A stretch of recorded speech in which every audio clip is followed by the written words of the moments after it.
welcome back to Applewood, the historic home of Charles Stewart Mott and his wife Ruth. Right now we are in the milking parlor of the barn. Applewood used to be a historic farm, and on that farm they raised cows.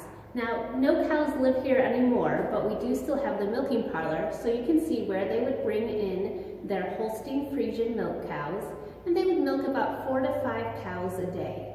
And then what would they do with all of that milk? Well, one thing that we know they did was make butter. The cows at Applewood actually produced enough cream to make about 700 pounds of butter every year. That's a lot of butter. So how do we get that butter? Well, historically, one of the ways that you could get butter was by separating the cream and then using that cream in a butter churn where you would mix it up and agitate it. In this case, that means just mix it all together. And then the milk fat would separate out, and that's how you get butter. This is an example of a historic type of butter churn. It's called a dasher style. If we were to open it up, we would see that this inside canister part here has this long pole, and at the bottom of the pole, there are some boards that are in an X shape. You would plunge that up and down, up and down, up and down, up and down to keep mixing up that cream. Now there's some other ways you can do it as well. This is another type of churn, and for this one, all you do is spin this crank.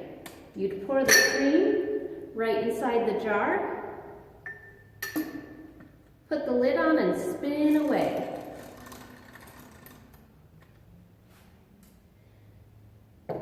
Now, I don't know about you, but I don't have cows at home. I don't have a butter churn at home, but I do have access to cream that I can buy at the grocery store, and I also have access to containers like this one. You can make butter at home with just heavy whipping cream and a container like this. So I'm going to show you how to do that today. If you don't have a container like this, you could use all kinds of different things. You could try using a glass jar. You could even try using a water bottle. Just make sure whatever container you use that it has a mouth big enough that you can easily pour the butter out when you're done.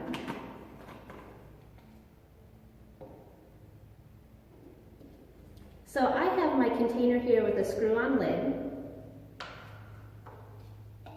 And I'm going to pour in just a little bit of cream.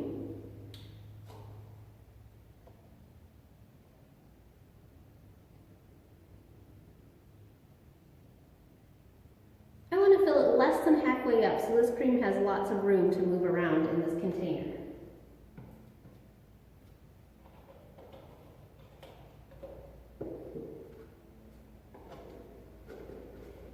Once I get this lid back on here, all I'm going to do is start shaking. Do you hear that noise? That's the sound of the cream sloshing around in this container. Now, if I were to shake this for a while, something's going to start happening to this cream.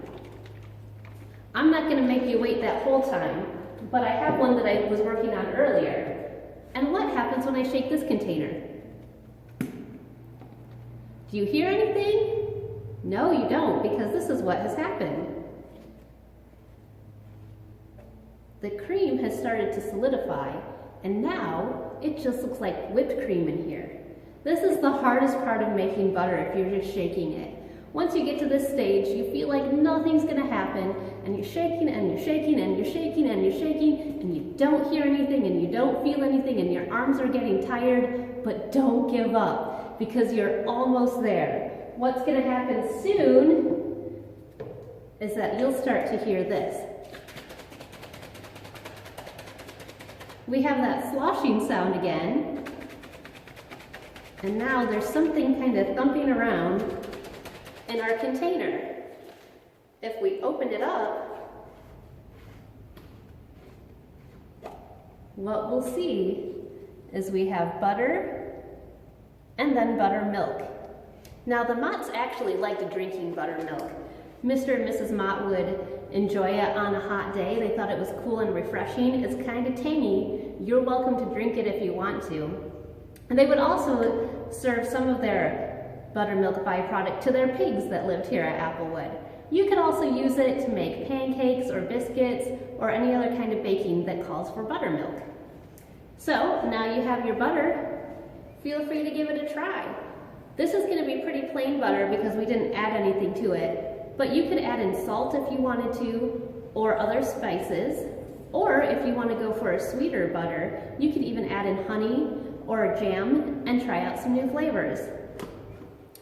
So do some experiments with your butter. You can make it lots of different ways. Like I said earlier, you can use different types of containers. You can even do things like put in a marble to help it shake up and roll around in there. And if you feel like using modern conveniences, just like